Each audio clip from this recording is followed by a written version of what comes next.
Alors à propos donc du choix de notre chaliar tibour, du chaliar tibour de façon générale, on va vite énumérer un certain nombre de halachot. Alors la première chose à savoir, c'est la façon dont le chaliar doit être habillé. Ok. Alors on va poser la question à l'envers. Est-ce qu'on a le droit de faire la tfila en manche courte d'abord? Attendez, on va pas du premier coup. Hein? Non, on n'a pas le droit. Jackie, il a très bien répondu. Les maasés, de nos jours, quand dans un endroit où tout le monde a l'habitude d'être en manche courte, alors on a le droit. On a le droit. A-t-on le droit de faire la tefila en short? Non. Alors le Rav il ramène que par exemple dans les kibbutzim, vous connaissez les kibbutzim? Où tout le monde est en short. Ok. Alors. Il n'y avait même pas de synagogue. Comment? Voilà, on va parler de la djellaba, dans un instant pour les Marocains. Ok, alors, il m'attaque, il faut que je lui réponde. Ok, alors. On a des bons exemples, Baba Salé, Obiakov, tout le monde. Non mais ça dépend qu'est-ce qu'il y a en dessous de la djellaba, mon cher Michel. C'est là qu'on va voir. Alors le Rav dit que dans les kibbutzim, vous avez l'habitude, ils ont l'habitude d'être tout le temps en short. On n'est pas moqué, on laisse les gens prier en short. Mais attention, au moment de la tfila, il faut être beaucoup plus makpid que pour les autres personnes qui s'habillent normalement, de faire netilat yadayim. Pourquoi? Parce que quand on est habillé en manche courte ou en short, on a tendance avec les mains à toucher la peau d'une partie du corps qui doit être recouverte. Et donc là, par contre, on a le droit de faire la tfila si on n'a pas d'abord fait netilat. D'accord? Ça, c'est quelqu'un qui vient prier. Ok? Moi, je raconte toujours l'histoire de mon père à la vache à l'homme. La première fois qu'il a mis les pieds à la synagogue, quand il était tout jeune, il est arrivé en short. Pourquoi en short? Parce que il était au ZI et l'uniforme des scouts, c'était un bermuda et un... Bon, il y a un monsieur qui se lève, il dit oh, « Tu es où ici, là? On vient pas en chanter à la synagogue. Va te changer et reviens. » D'accord? Maintenant, le monsieur qui lui a dit ça, il était un peu marocain. Et comme mon père il était tunisien, genre ça veut dire gentil, il s'est pas vexé, il est allé changer, il est revenu à la synagogue. Il y en a d'autres qui ne seraient pas revenus. D'accord? J'ai vu des photos, bien sûr, alors. Et au Hachem, il ne s'est pas vexé, il est revenu à la synagogue. Et depuis ce jour-là, il a appris qu'à la synagogue, on vient pas habillé n'importe comment. Et d'ailleurs, ça l'a valu, ça l'a fait gagner pas mal de choses dans sa vie, parce que le monsieur qui lui a dit de partir, c'était le père de la future femme de mon père, c'est-à-dire en termes de ma mère, quoi, et l'histoire assez bien terminée. Vous voyez? Donc dans la vie, il faut savoir faire des reproches, et il faut aussi savoir les accepter. Enfin bref, ça c'est pour la petite histoire du short. Ok? Cependant, revenons au chaliar tibour. Il est évident qu'on n'a pas le droit d'être chaliar tibour avec un short, j'en parle même pas, et avec des manches courtes. D'accord? On n'a pas le droit d'être chaliar tibour avec des manches courtes. Quelqu'un qui a des manches courtes et qui veut être chaliar tibour, ok, il doit mettre ou des manches longues ou un talit, enfin bref, il doit recouvrir ses bras, d'accord? Parce que ça, c'est pas kavod du tout pour le tibour, et donc la halakha, elle l'interdit. D'accord?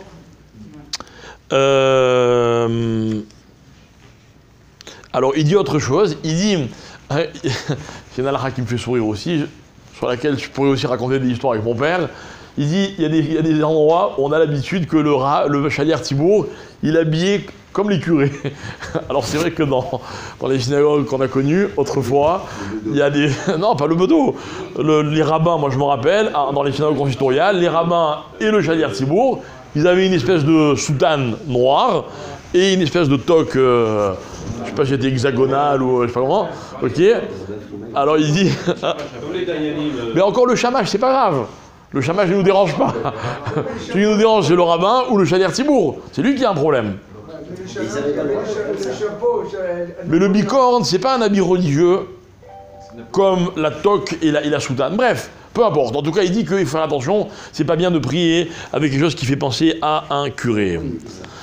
Alors, il écrit mes fourrages, je lis comme c'est marqué.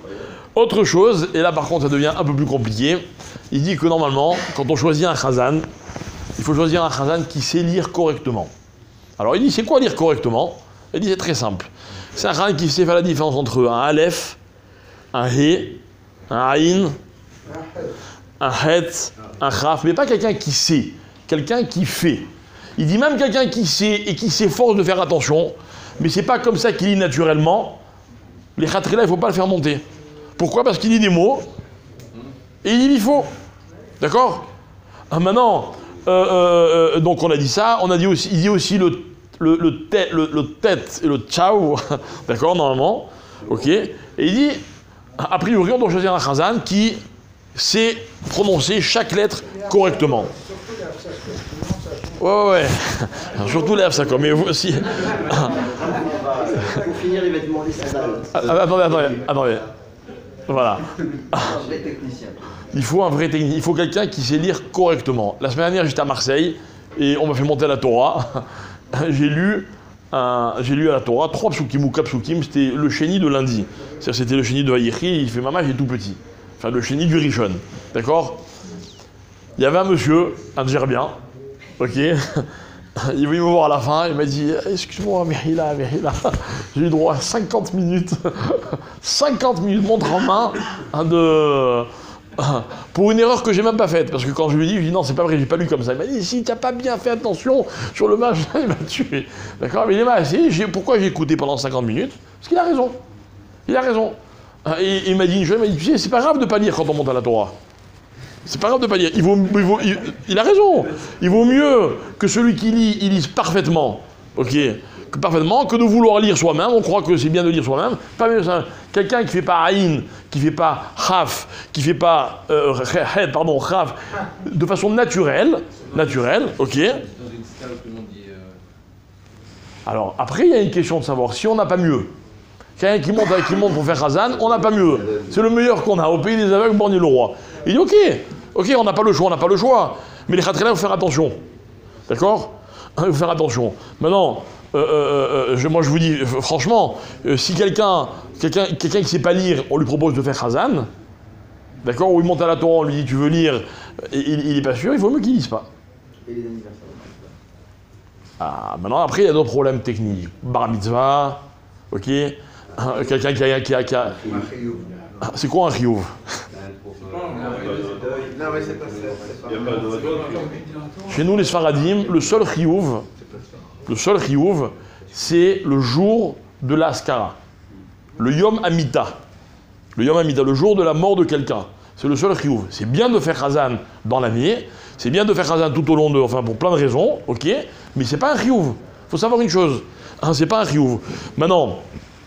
Après, on va parler de ça, mais ça sera dans un cours prochain. Qui a priorité sur qui au niveau de ce genre de circonstances. D'accord?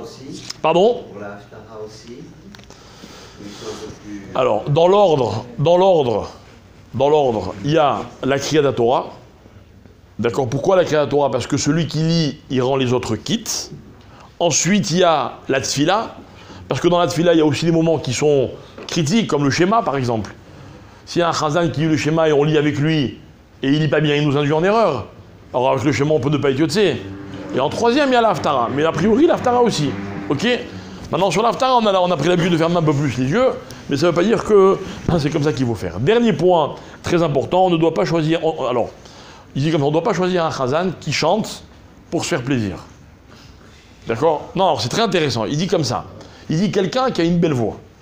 Quand je lui donne une belle voix et qui se sert de cette voix-là, pour...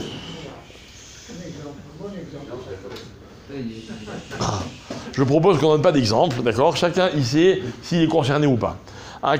Quelqu'un à qui il a fait le cadeau d'avoir une belle voix et qui se sert de cette belle voix pour embellir la tfila, la mitzvah elle est magnifique.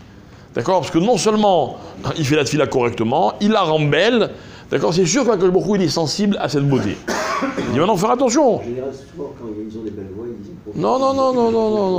Encore une fois, ne faisons pas de généralité, c'est pas vrai. C'est très beau de voir.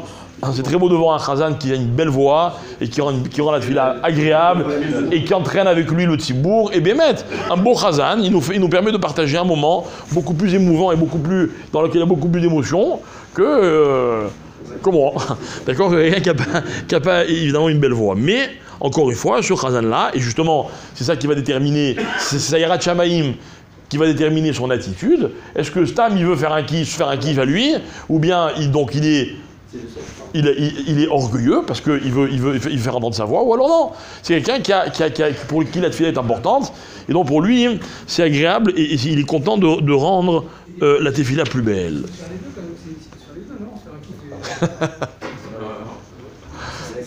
Il vaut mieux être riche et beau que pauvre et vilain. C'est sûr que si on peut faire la tefila et la rendre belle, d'accord. Et si la tefila, il la rend belle, et il se fait un kiff, tant mieux. Tout dépend de sa kavana. Tout dépend de sa kavana.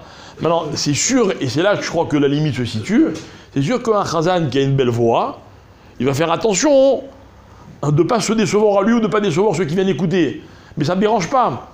Dans la mesure où il rend Bémet la tefila belle et que sa kavana, c'est uniquement de rendre hommage à Kadosh Baruch Hu et de se servir de sa voix pour quelque chose de beau. Maintenant, il est évident. Bon, bref. Ok, sur la belle voix, on s'arrête là parce que. Alors, je vous promets qu'après, ça risque de. Ceux qui croient qu'ils ont une belle voix, ceux qui ont une belle voix mais qui n'utilisent pas pour du Kodesh. Après, il y a plein de choses qui sont très intéressantes. Bon, il y a encore plein de halakhot qu'on verra bien par la suite. Pour ce matin, on va s'arrêter.